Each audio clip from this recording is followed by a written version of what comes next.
Well, tomorrow marks 1 year since President Trump signed the CARES Act into law. Our Jessica Smith covers Washington for us, and she's here with a look back. Yeah, Julie, I talked to some of the lawmakers who put together the CARES Act and some people who benefited from the programs that legislation created. And the one thing that everyone seems to remember most is the incredible uncertainty of that time.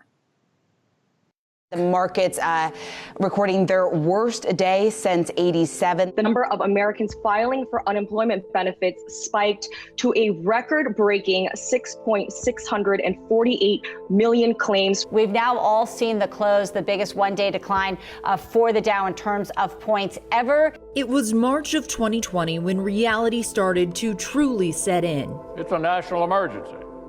Small businesses are watching the labor of their lives teeter on the brink of collapse.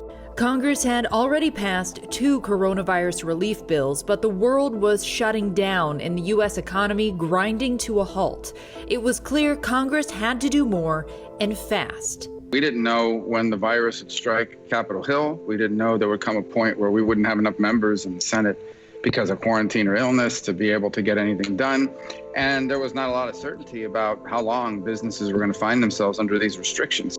Lawmakers quickly hammered out the roughly $2 trillion bill that became known as the CARES Act.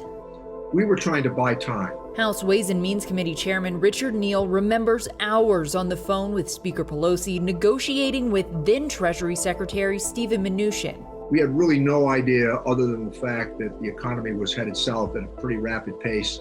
Unemployment numbers were spiking. People were nervous, the tensions that were mounting. It passed with near unanimous support, becoming the largest relief bill ever signed into law.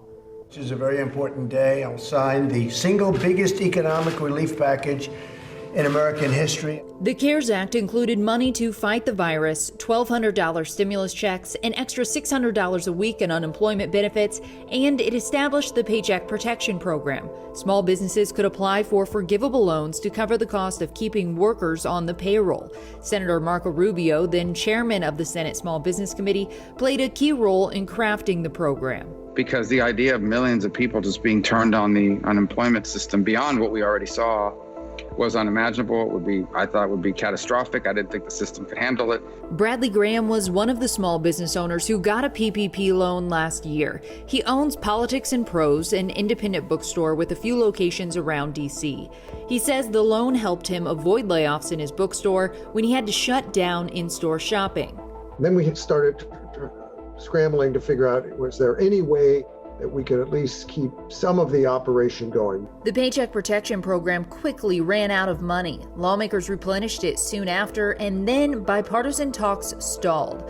Unemployment benefits lapsed, the PPP expired, and Congress would not pass another relief bill until December. So they keep putting people in that period of tension when they don't know whether or not they're going to be able to hold on to their home, whether or not they're going to be able to provide for their children.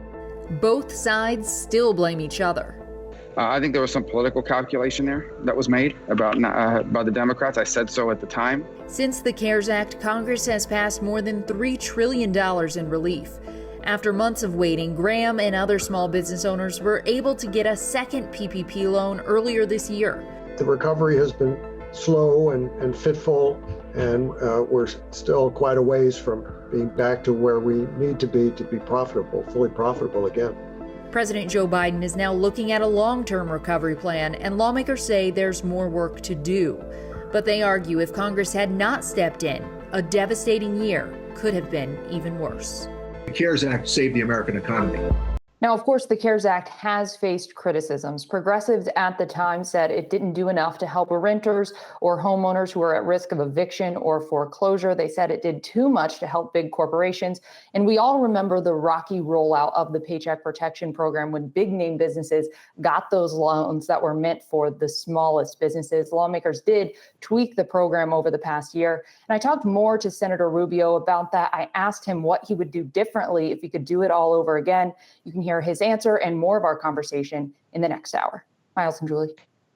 And speaking of the PPP, by the way, Congress has just extended the deadline for application to that because that wasn't part of the latest aid package, right? It's still legacy from the last one?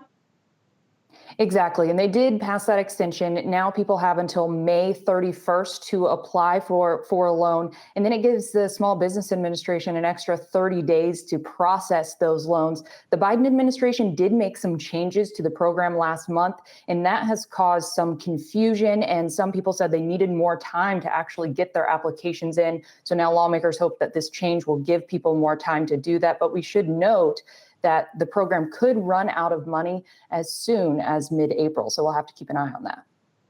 Yes, we will. Jess, thank you so much for that retrospective of the CARES Act. Appreciate it.